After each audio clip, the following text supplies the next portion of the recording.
चंडी थी, रणचंडी थी, माँ दुर्गावती भवानी थी। पल पल इंडिया की टीम आपको ये दिखाने की कोशिश कर रही है कि गोंडवाना साम्राज्य की बिखरी हुई विरासत न सिर्फ उसकी शौर्य गाथा को बयां करती है, बल्कि गोंडवाना साम्राज्य के शौर्य, वीर और साहस को दिखाती हुई एक परिभाषा स्थापित करती है। हम इस वक्त जहां मौजूद हैं, ये वही समाधि स्थल है जहां रानी दुर्गावती ने अपने अंतिम युद्ध में खुद को कटार मारी थी।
बाद से जाने के बाद इस एरिया में यहाँ ऊपर जाके जो है रानी दुर्गावती का किला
देखने में काफी सुंदर है और मूर्ति को देखने दूर दूर से सैलानी आते हैं। लगभग सीढ़ियां जो है मैं पीछे भी दिखाना चाहूंगा, लगभग 400 से 500 सीढ़ियां यहाँ पर है। इसको चढ़ने के बाद हम रानी दुर्गावती के किले की ओर पहुंचते हैं। तो किले के अंदर हम पहुंचे हैं और ये एक बड़ा हॉल जैसी चीज है। पुराने जमाने में लोग इसे क्या कहते थे? संतोष जी, आप लोगों के बुजुर्ग जो थे क्या बताते इसके बारे में? आपको कितना हमारे जो पूर्वजों से और जो बुजुर्ग लोग हैं जिन्होंने यहाँ पर लगभग जो जैसे वो सुनते किंवदंतियाँ जो सुनते चले आए हैं, बताते थे रानी इधर से आती थी और ये प्रवेश रहता था। कोई भी मेहमान आता था तो वो उनका यहाँ पर उनका बैठक रूम था और यहाँ पर चर्चाएं करते थे। और इस किले में ये फर्स्ट सेकंड फ्लोर में था और ऊपर छत भी थी और फिर इसमें 12 से 15 कमरे हुआ करते थे। दिख रही हैं छत पे जाने की। हाँ, और यहाँ 12 से 15 कमरे लगभग इसमें थे, मतलब जिसमें नीचे हर नीचे में 3 कमरे लगभग आपको मिलेंगे और ऐसे 3-3 करके कुछ छोटे बड़े कमरे, ऐसे लगभग 12 से 15 कमरे ऐसा बताते हैं हमारे जो पुराने बुजुर्ग लोग। 30 किलोमीटर का जो एरिया है 33 किलोमीटर की जो बाउंड्री है, उस बाउंड्री के अंदर अलग अलग जगह मार्केट थे। तो जैसे बावन बाज़ार के नाम से एक चौरई गांव है, वहाँ पर बावन बाज़ार था। अलौनी में भी ऐसे ही मठ बने हुए थे। ऐसे ही एक दौनी गांव है जहाँ पर मठ बने हुए हैं, और वहाँ पर पानी के सोर्स एक देखिए, एक अंदर एक कमरा है, ये गुफा टाइप की, एक दिखाना चाहेंगे आपको। अब इसके बारे में तो वैसा लोग बताते हैं कि ये जो नीचे से जो गुफा गई है, ये सीधे यहाँ से निकली हुई है मदन महल में, ऐसा जैसा लोगों ने हम लोगों को बताया है। उसके बाद हम एक अंदर इस कमरे में पहुंचे हैं। अब देखिए ये कमरा जो है,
आपको तस्वीरों में मदन महल के किले से संबंधित जानकारियां दिख रही होंगी। दरअसल गौड़ वंश की रानी दुर्गावती की यह विरासत जो सालों साल सदियों से पड़ी हुई है, उसके बारे में हमने आपको जानकारी देने का बीड़ा उठाया है। हम इस वक्त मौजूद हैं मदन महल में। मदन महल रानी दुर्गावती के सबसे छोटे और सर्व सुविधा युक्त किलों में से एक माना जाता है। जब मुग़लों का और जब आताताइयों का उन पर आक्रमण हुआ, तब वे मदन महल से संचालित कर अपनी युद्ध को जो है, अपनी क्रियाकलापों को संचालित किया करती थी। हम इस वक्त मौजूद हैं मदन महल में। मदन महल आप देख सकते हैं तस्वीरों के माध्यम से जो है पूरा सीढ़ी नुमा आकार इसको बनाया गया है। धरती से तकरीबन 500 मीटर, अगर आप जबलपुर से आ रहे हैं मदन महल, तो तकरीबन 500 फीट की ऊंचाई पर यह किला है और काफ़ी सीढ़ियां यहाँ पर बनी हुई हैं। ऐसा माना जाता है कि यह जो किला है वो रानी दुर्गावती की एक तरह से संचालन का एक बड़ा कार्यस्थल माना जाता था। यहाँ पर सारी सैन्य गतिविधि और राजकीय गतिविधि अलग अलग किलों के माध्यम से जो संचालित होती थी, वो मदन महल से भी संचालित होती थी। तो पल इंडिया न्यूज़ टीवी के माध्यम से जो विरासत जो रानी दुर्गावती की थी, गौड़ वंश की थी, उसको दिखाने का माध्यम है, एक कोशिश है जो आप तक लेकर आ रहे हैं।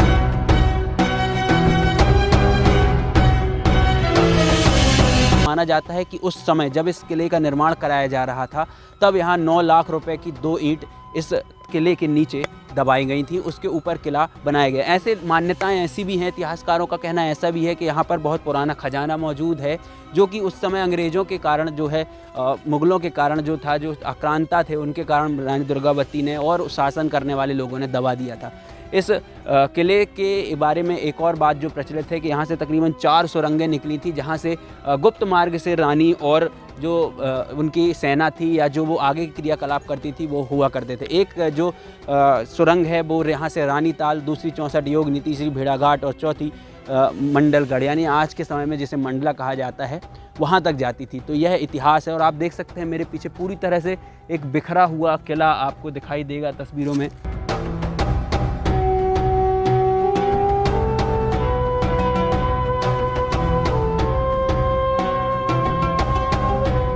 रानी दुर्गावती के बारे में कहा जाता है कि जब वो यहाँ पर आती थीं, तो जो आप देख सकते हैं कि जो तस्वीरों में आपको दिखाया जा रहा है, यहाँ पर कहते हैं यहाँ पर रानी दुर्गावती स्नान करती थी और यहाँ एक गुफा हुई करती थी, जो यहाँ से जो निकलकर अपनी सैन्य गतिविधियों का संचालन के लिए इस यहाँ से निकलकर अन्य किसी स्थान जाती थी। तो आप देख सकते हैं एक बड़ा किलेनुमा तरीके से जो है इसको बनाया गया था। पुरानी जो संरचना थी, पुरानी इंजीनियरिंग जिसे कहा जा सकता है आज के सरल शब्दों में, वो एक अच्छा एक अनुपम नमूना पुरानी इंजीनियरिंग का आपको देखने मिलेगा। हमारी कोशिश ये है कि आप तक वो सारी विरासत जो रानी दुर्गावती या गौड़ वंश की है वो आप तक पहुँचे। आप देख सकते हैं कि एक सुंदर किले का निर्माण जो है रानी दुर्गावती ने अपनी सैन्य गतिविधियों के संचालन के लिए कराया था। हजारों वर्ष पहले इसका निर्माण कराया गया था। तो उस समय लोहे और सीमेंट जैसी चीज़ें तो नहीं थी, तो गाद के साथ बहुत सारी चीज़ों को मिलाकर, चूना पत्थर को मिलाकर इसका निर्माण कराया गया था। इस गाद से ही उसको चिपकाया गया था और आप देख सकते हैं आज भी वो जैसी की तैसी बनी हुई हैं। कैसे किस तरह की जो मैकेनिज़्म है, जो इंजीनियरिंग है, उस तरह को तैयार किया गया था। आप देख सकते हैं कि यहाँ पर छोटे छोटे कुंड बनाए गए हैं। यहाँ सीढ़ियाँ हैं, ये आज नहीं बनी हैं, ये उसी दौरान बनी थी जब इस किले को बनाया गया था। कहते हैं यहाँ से उतरकर ही रानी जो है वो कुंड में जाती थी और वहाँ स्नान करती थी। अगर इमरजेंसी या ऐसी समय आ जाता था जिस दौरान उनको किसी खतरे का महसूस होता था, तो वो वहाँ यहीं से ही अन्य किसी रास्ते को अपना लिया करती थी। क्योंकि उस समय जो नीति थी कि अगर किसी रानी का राजा मर जाता है, मृत्यु हो जाती है उसकी, तो जो शासन है वो अंग्रेज़ों के हाथ में चला जाता था। उसी का विरोध जो है रानी दुर्गावती हमेशा किया करती थी और उन्होंने उस दौरान पूरे किले का, पूरे गौड़ वंश का संचालन किया। मात्र एक चट्टान पे जो है यह एक पूरा किला बना हुआ है। आप देख सकते हैं अन्य किसी चट्टान की कोई मदद नहीं है। एक छोटी चट्टान नीचे है और उसके बाद एक बड़ी चट्टान ऊपर है, जिसके ऊपर ये सारा एक तरह से किला खड़ा हुआ है, जहाँ से रानी दुर्गावती अपने सैन्य संचालन का काम किया करती थी। एक बड़ी विशालकाय चट्टान है जिस पर ये पूरा किला जो है वो बनाया गया है। पुरानी जो मैकेनिज़्म था, पुरानी जो इंजीनियरिंग थी, उसी के तहत इस किले को बनाया गया था। अभी भी जो है वो उसी तरह से कितनी बेजोड़ तकनीक थी उस ज़माने की कि आप देख सकते हैं हज़ारों साल बीत गए लेकिन किला जो है वो अभी तक जस के तस बना हुआ है।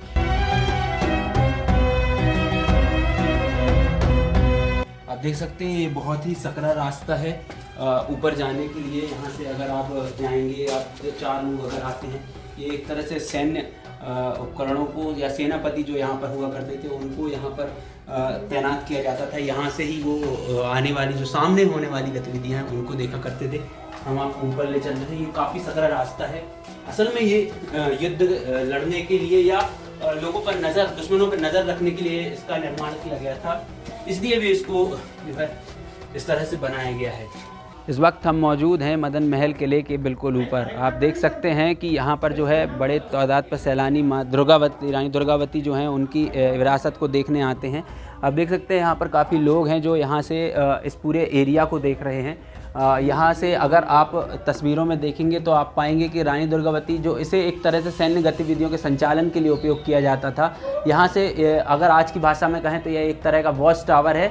अगर यहाँ से किसी भी तरह की कौतूहल या जो विरोधी होते थे या जो दुश्मन होते थे वो अगर किसी भी हमला करने की फिराक में होते थे तो यहाँ से जो है रानी के जो जितने सैनिक होते थे या सेनापति होते थे वो यहाँ से जो है इसका संचालन करते थे और ये देखते थे कि किसी तरह की कोई हमले तो नहीं हो रहे हैं। तो आप देख सकते हैं यहाँ से अगर आप देखेंगे तो पूरा जबलपुर एक तरह से आप तस्वीरों के माध्यम से देख सकते हैं। एक बड़ा एरिया जो यहाँ से कवर किया जाता है। इतनी ऊंचाई है इस मदन महल किले की।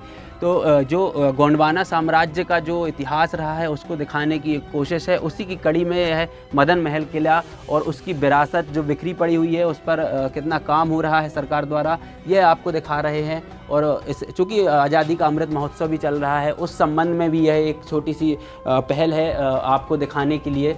तो ये सारा जो है मदन महल किले का एक तरह से आपको अंश दिखा दिया है। बहुत पुराना है, इतिहास है इसके पीछे बहुत बड़ा, जो लोगों को पता होना चाहिए। हमारी यही कोशिश है ताकि आप तक भी वो सारी गौरवशाली परंपराएं और इसकी शौर्य गाथाएँ पहुँचें कि कैसे एक अकेली रानी ने अपने पति की मृत्यु हो जाने के बाद अंग्रेज़ों का और जो भी आक्रांता थे उनका मुकाबला किया।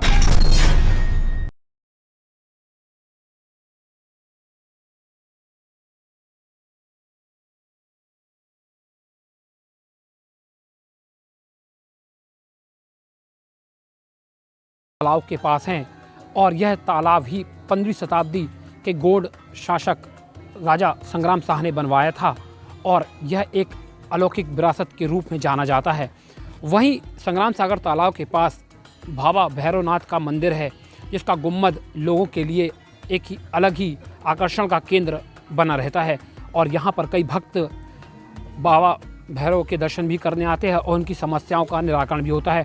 हम आपको बता दें कि 1520 ईस्वी में यह बटुक भैरवनाथ के नाम से मंदिर जाना जाता था, जिसका निर्माण राजा संग्राम शाह ने करवाया था। वह यहीं पे स्थित संग्राम सागर तालाब में स्नान किया करते थे और स्नान करने के बाद वह भैरव बटुकनाथ के दर्शन किया करते थे और उसके बाद पूजन अर्चन करने के बाद वह अपनी दिनचर्या में शामिल हो जाया करते थे। तालाब के बीचों बीच में एक किला भी बना हुआ है, जो किला लोगों के लिए आकर्षण का केंद्र होता है और कई पर्यटक स्थल वहाँ पर जाकर किले के बनी हुई चारों ओर आकृतियाँ और वहाँ के नज़ारे को देखते हैं, क्योंकि वह नज़ारा उनके लिए एक अलौकिक माना जाता है, क्योंकि आज ऐसे पर्यटन स्थलों को बनाया जाने में काफ़ी समय लगता है।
क्योंकि कहीं ना कहीं जो मेहनत है वो निकल कर सामने ही आती है और यह हमारी जो विरासत है इसे संजो कर रखना ही हमारी भी जवाबदारी है। डिज़ाइन बनाई गई है वो उस समय की है जो वाकई में 15वीं शताब्दी की समय की है।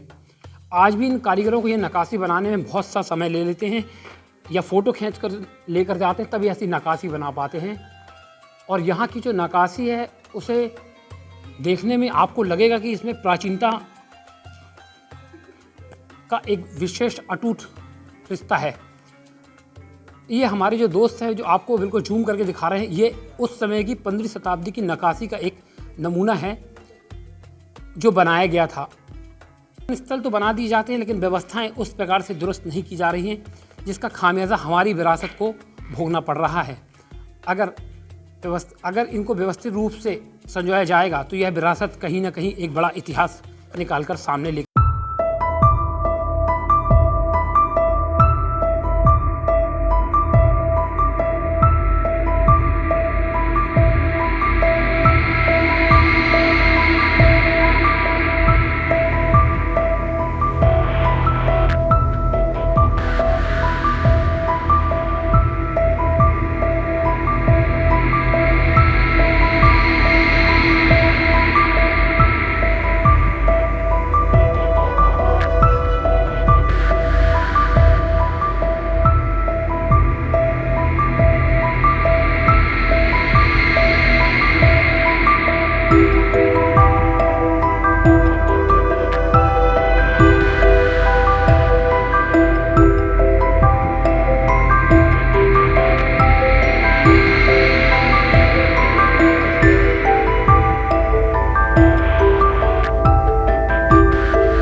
रानी दुर्गावती 15वीं शताब्दी में जब शहंशाह अकबर के ध्वज तले तमाम हिंदू राजाओं ने अपने सर के शीश को नवा दिया था, अपने राज्य को उनके समक्ष मिला दिया था, वहीं कुछ हिंदू राजा ऐसे थे जिन्होंने अपने शीश को नहीं नवाया। उनमें से ही एक थी रानी दुर्गावती। रानी दुर्गावती जी के जन्म के बारे में ये कहा जाता है कि रानी दुर्गावती का जन्म 5 अक्टूबर 1524 में कालिंजर के राजा कीर्ति सिंह के यहाँ हुआ था। रानी बचपन से ही शौर्य, पराक्रम और अस्त्र शस्त्र विद्या में पारंगत थी। रानी के चर्चे पूरी प्रजा में होते थे। चंदेल वंश में तमाम लोग, जितनी भी प्रजा थी, वो उनकी प्रशंसक थी। और किसी भी लड़की के जीवन में सबसे सुखद पल वो आता है जब उसका विवाह होता है। रानी दुर्गावती जी के जीवन में 18 वर्ष की आयु में वो सुखद पल तब आया जब 1542 का समय चल रहा था। 1542 में रानी दुर्गावती जी का विवाह एक ऐसे योद्धा के साथ में, एक ऐसे शासक के साथ में हुआ जो गोंडवाना साम्राज्य की बागडोर को संभाले हुए था। संग्राम शाह के पुत्र दलपति शाह के साथ में रानी दुर्गावती जी का विवाह हुआ। और किसी भी महिला के जीवन में सबसे सुखद पल और सबसे ज्यादा महत्वपूर्ण पल तब होता है जब वो मां बनती है। रानी दुर्गावती जी के जीवन में 1545 में वो सुखद पल आया जब उन्हें वीर नारायण जैसे पुत्र रत्न की प्राप्ति हुई। लेकिन कहते हैं ना कि कुछ समय के बाद ही दुखों की घड़ी भी शुरू हो गई। अगर हम बात करें 1550 की, तब जाकर रानी दुर्गावती ने एक ऐसी पीड़ा, एक ऐसा दर्द झेला जो शायद बहुत बड़ी क्षति था गोंडवाना साम्राज्य के लिए भी और यहाँ के रहने वाली प्रजा के लिए भी। 1550 में राजा दलपति शाह रानी दुर्गावती को छोड़कर और इस पूरी प्रजा को छोड़कर चले गए। उनका निधन हो गया। अब सबसे बड़ा सवाल ये खड़ा हो गया कि आखिरकार गोंडवाना साम्राज्य की बागडोर कौन संभालेगा। रानी दुर्गावती जी ने तनिक भी देर नहीं करी। उन्होंने अपने पुत्र को सिंहासन पर बैठाला और खुद ही गोंडवाना साम्राज्य की देखरेख का, उनका संरक्षण करने का निर्णय लिया। और रानी दुर्गावती ने गोंडवाना साम्राज्य में रहते हुए कई ताल तलैयों का निर्माण करवाया। रानीताल का नाम सुना होगा, रानीताल उन्हीं के नाम पर था। वहीं आधारताल का नाम सुना होगा जो उनके विश्वस्त दीवान आधार सिंह के नाम पर है।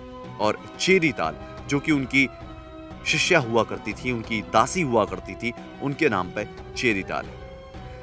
तो उन्होंने अपने पिता से वो तमाम शिक्षा ग्रहण कर रखी थी कि युद्ध नीति को कैसे जीतना है। गोंडवाना साम्राज्य की सीमाएं अपनी शौर्य और पराक्रमों को दर्शाती हैं। असफ खां को ये लगा कि रानी बहुत कम सैनिकों के साथ में हमसे युद्ध लड़ने आ रही है, लेकिन ये एक भ्रांति थी। जंगलों में छुपे, पहाड़ों में छुपे जितने भी सैनिक थे वो अचानक से तीर बरसाने लगते हैं।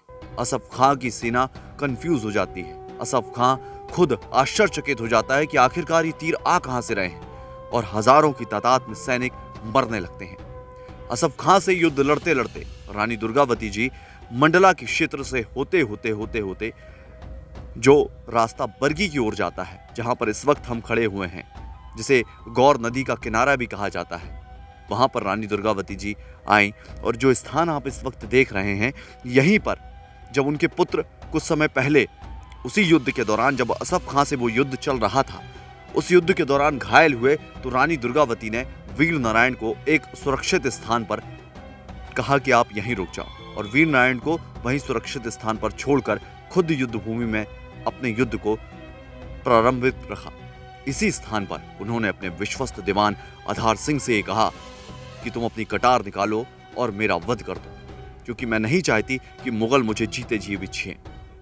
वो किसी भी मुगल को अपने शरीर का एक हाथ नहीं लगाने देना चाहती थी, लेकिन उनके विश्वस्त दीवान ने ऐसा करने से मना कर दिया। और आखिरकार रानी दुर्गावती ने इसी स्थान पर खुद को कटार मार दी। पल पल इंडिया की टीम आपको गोंडवाना साम्राज्य की उस विरासत को दिखाने की कोशिश करती है जो बिखरी पड़ी है, लेकिन आज भी संस्कारधानी और गोंडवाना साम्राज्य रानी दुर्गावती पर गर्व करता है। और ऐसा कहा भी जाता है, गौड़ी लोग ऐसा कहते हैं कि तालों में नैनीताल, बाकी सब तलैया, और रानी में दुर्गावती, बाकी सब कन्हैया। कैमरा पर्सन संजय तिवारी के साथ प्रखर पांडे की रिपोर्ट, टीम पल पल इंडिया।